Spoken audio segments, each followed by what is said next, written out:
কি বলবো ভারতের তো দর্শক আমরা একজন ভাইয়ের সাথে কথা বলবো, যেহেতু ভারত বাংলাদেশ নিয়ে যে মিথ্যা প্রচার চালাচ্ছে, তো বাংলাদেশের সেই খেটে খাওয়া মানুষগুলি এই বিষয়টাকে কি হিসাবে দেখতেছে এবং ভারতের যে আগ্রাসনীমূলক বক্তব্য, তো এর প্রতিবাদে সাধারণ জনগণ কিভাবে প্রতিবাদ করতে চাচ্ছে, তো আমরা সরাসরি একজন ভাইয়ের কাছ থেকে জানতে যাব। আসসালামু আলাইকুম। আমি বাংলাদেশের একজন সাধারণ নাগরিক, কিন্তু ইতিপূর্বে ভারত 2006 সালে, আমরা তখন ছোট, আমার বাড়ি হচ্ছে দিনাজপুর পঞ্চগড় জেলা তেঁতুলিয়া থানায়, তখন বিএনপি ক্ষমতায় ছিল। আমরা দেখেছি যে সামান্য একটু জায়গা নিয়ে তারা আমাদের বাংলাদেশের উপর যে নির্যাতন চালিয়েছিল, ওই সময় আপনার এত গুলি তারা খরচ করছিল। আমরা তো যুদ্ধ দেখিনি নিশ্চয়, কিন্তু আমার বয়সে আমি সেই 2006-এর দিকে আমি যুদ্ধ দেখেছি ভারত বাংলাদেশ, যে ভারতের বিএসএফরা তারা ট্যাঙ্ক পর্যন্ত রেডি করছিল এবং আমাদের বাংলাদেশের ক্যাম্পের উপর তারা আক্রমণ চালিয়েছিল। ওই সময় এই ঢাকায় দিক থেকে কোনো মিডিয়ার আমাদের এলাকায় পৌঁছাইতে পারেনি, কিন্তু ঠাকুরগাঁও যে ব্যাটালিয়ন ছিল তারা অনেকটা পদক্ষেপ নিয়েছিল এবং সেই সকাল 8টা থেকে রাত 8টা পর্যন্ত তারা নির্ভরভাবে, একমাত্র বিএনপি ক্ষমতায় ছিল বিদায় তারা আমাদের বাংলাদেশের উপর নির্যাতন চালায় এবং তারা সারাদিন গুলি করে। তারপরে যখন ফ্ল্যাগ মিটিং হয়, তারপরে তারা এটার সিদ্ধান্ত নিছে, কিন্তু তারা 1 ইঞ্চি জায়গাও ছাড়েনি। তারা জায়গা দখল করে আজকে 4 বাগান লাগাই দিছে। আমাদের যে তেঁতুলিয়া আমরা ঢুকি, সেই সদরের সাথেই আমাদের বাংলাদেশের রাস্তা। আজকে আমরা রাত 10টার পর সেই রাস্তা দিয়ে আসলে আমাদের কোনো জীবনের নিরাপত্তা থাকে না। এখনও সেই রাস্তাটি আছে। যারা বাংলা বান্দায় স্থলবন্দর গেছেন, 0 পয়েন্ট, তারা বলতে পারবেন যে বাংলাদেশের রাস্তা আর ভারত একটাই বলা চলে। আপনারা রাত্রে যদি সেই রাস্তা দিয়ে আসেন, তাহলে যদি একটা মানুষকে মেরে ফেলা হয়, তাহলে কেউ বলতে পারবে না সেই মানুষকে বাংলাদেশের মানুষ মেরছে নাকি ভারতের মানুষ মারল। এমন একটি পর্যায়ে ওই সময় 2006 সালের কথাই বলি, যে ভারত আমাদের তেঁতুলিয়া থানায় অনেক মানুষকে পঙ্গু করে দিয়েছে, কিন্তু সেটা আমরা সহ্য করেছি। কিন্তু আজকে 2024 সাল, আজকে আমি ভারত মোদির উদ্দেশ্যে বলতে চাই, মামা আপনি সেই 2006 সালের কথা ভুলে যান। এখন 2024 সাল, এখন আমরা 18 কোটি বাঙালি বাংলাদেশে বাস করি। হিন্দু, বৌদ্ধ, খ্রিস্টান, মুসলমান, আমরা সকলেই ভাই ভাই। আমরা এই বাংলাদেশ আমাদের জন্মভূমি। এই বাংলাদেশের 1 ইঞ্চি পরিমাণ জায়গা আমরা ভারতকে দেব না।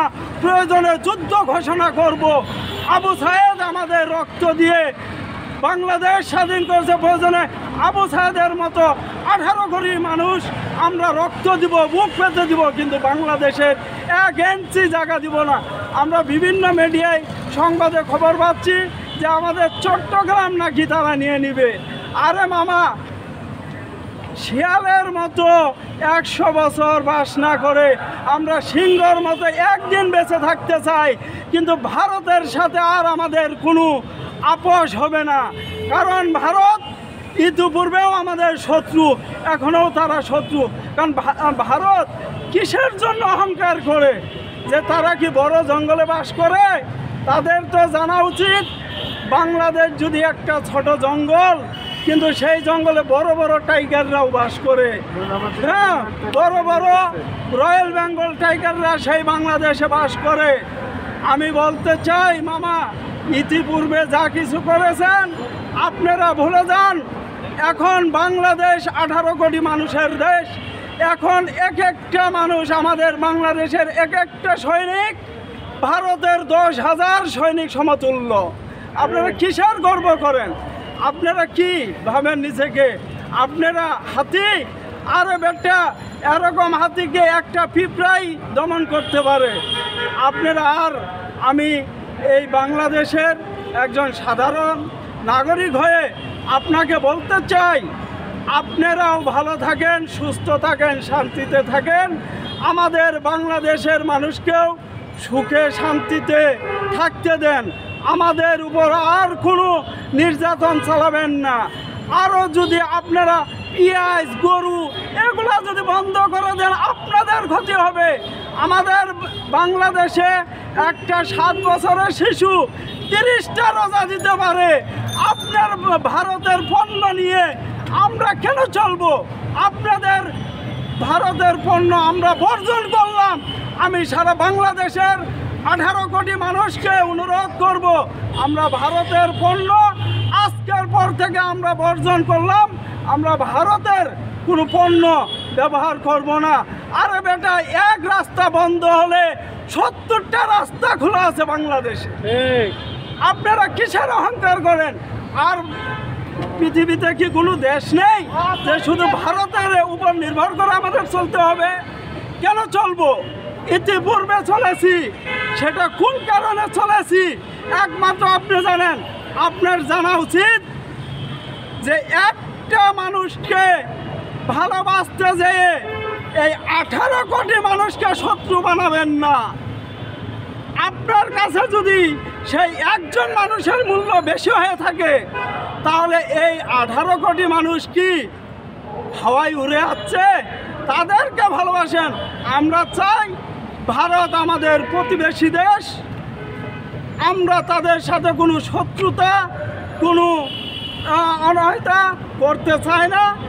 আমাদের সাথে ভারত ভালো সম্পর্ক রাখবে, আমরাও তাদের সাথে প্রতিবেশী হিসাবে ভালো সম্পর্ক রাখব। আজকে বিভিন্ন ভিসা বন্ধ করে দিয়েছেন। ভিসা বন্ধ করে দিয়ে আমাদের বাংলাদেশের চুল পরিমাণ ক্ষতি হবে না। আগে বাংলাদেশে আমাদের চিকিৎসার ব্যবস্থা ভালো ছিল না, এখন কিন্তু আমাদের বাংলাদেশে ভালো ভালো মানের ডাক্তার আছে। বাংলাদেশ থেকে ডিগ্রি নিয়ে যায় অনেক বাইরের রাষ্ট্রের মানুষ আসে। এখন বাংলাদেশের যে আমাদের চিকিৎসা ব্যবস্থা, এটা অনেক ভালো। এখন আর ভারতের আশা আমরা করি না। এবং বিভিন্ন দিক দিয়ে আমাদের বাংলাদেশে আপনাদের আমরা ভারত কলকাতা ঘুরতে যেতাম, আরে আমাদের সেন্ট মার্টিন চাইতে কি আপনাদের কলকাতা বেশি সুন্দর? হ্যাঁ, আমাদের বাংলাদেশের কক্সবাজারের চাইতে আপনার দিল্লি কি অনেক সুন্দর নাকি? আমাদের যেতে হবে। কেন যাব? আমরা যাব না আর ভারতে। ভারতের সাথে আমাদের কোনো সম্পর্ক নেই। ভারতকে আমি হুঁশিয়ারি করতে চাই যে আমরা এই বাংলাদেশে 18 কোটি মানুষ বাস করি, তার মধ্যে হিন্দু, বৌদ্ধ, খ্রিস্টান, মুসলমান, আমরা সবাই ভাই ভাই। আমরা চাই না যে আপনি নতুন করে বাংলাদেশের কোনো অপব্যবহার করেন। এবং মিডিয়াদের বলবো, আপনারা বাংলাদেশকে নিয়ে যে প্রচারণা আপনারা মিথ্যা অপবাদ দিচ্ছেন, সেগুলো বন্ধ করেন। আমাদের বাংলাদেশের মিডিয়া ভাইরা আপনাদের নিয়ে কোনো অপপ্রচার করে না, তাহলে আপনারা কেন করেন? আপনাদের তো শিক্ষা নেওয়া উচিত যে বাংলাদেশ একটা আমাদের পিঁপড়ার মতো রাষ্ট্র, তাদের সাথে আমরা কেন লাগতে যাব? প্রয়োজন হলে বাংলাদেশের সাথে সম্পর্ক ভালো রাখেন, না প্রয়োজন হলে আপনারা আপনাদের মতো থাকেন, আমাদের বাংলাদেশের মতো থাকতে দেন। না হলে কিন্তু আমরা যদি এবার রুখে দাঁড়াই, তাহলেই দেখেছেন 5ই আগস্ট কি ঘটনা ঘটেছিল, তার চাইতেও ভয়াবহ ঘটনা ঘটে যাবে। আর বাংলাদেশকে নিয়ে কোনো দেশ কোনো মিথ্যা প্রচার করতে পারবে না এবং বাংলাদেশকে নিয়ে আর খেলতে পারবেন না। অনেক খেলা খেলেছেন ইতিপূর্বে, কিন্তু আমাদের বাংলাদেশের মানুষ একমাত্র ধৈর্যশীল। এই ধৈর্যশীল বিদায় বাংলাদেশের মানুষ আপনাদের বিরুদ্ধে কখনো রুখে দাঁড়ায় না। কিন্তু আমরা যদি একবার রুখে দাঁড়াই, আপনারা পলানোর রাস্তা খুঁজে পাবেন না। চারপাশে বাংলাদেশের বন্ধু আছে, আপনাদের সাথে আমরা যদি বন্ধুত্ব করতে না যাই, আমাদের কোনো ক্ষতি হবে না, বরঞ্চ বাংলাদেশের জন্য ৯৯ জন মানুষ বন্ধুতা করার জন্য প্রস্তুত আছে। এখনো ইতিপূর্বে যা হয়েছে আমরা সব কিছু ভুলে যাই, আমরা নতুন করে এই বাংলাদেশটাকে আমরা সাজাতে চাই এবং এই বাংলাদেশে কখনো কোনো স্বৈরাচারের স্থান হবে না এবং কোনো দুর্নীতি এই বাংলাদেশে আর আশ্রয় নিতে পারবে না। যেখানেই দুর্নীতি সেখানেই প্রতিবাদ করব। এবং বাংলাদেশের একটি কথা আমি বলতে চাই, অনেক মিডিয়া বলে কথা বলি না, কারণ বলে লাভ কি?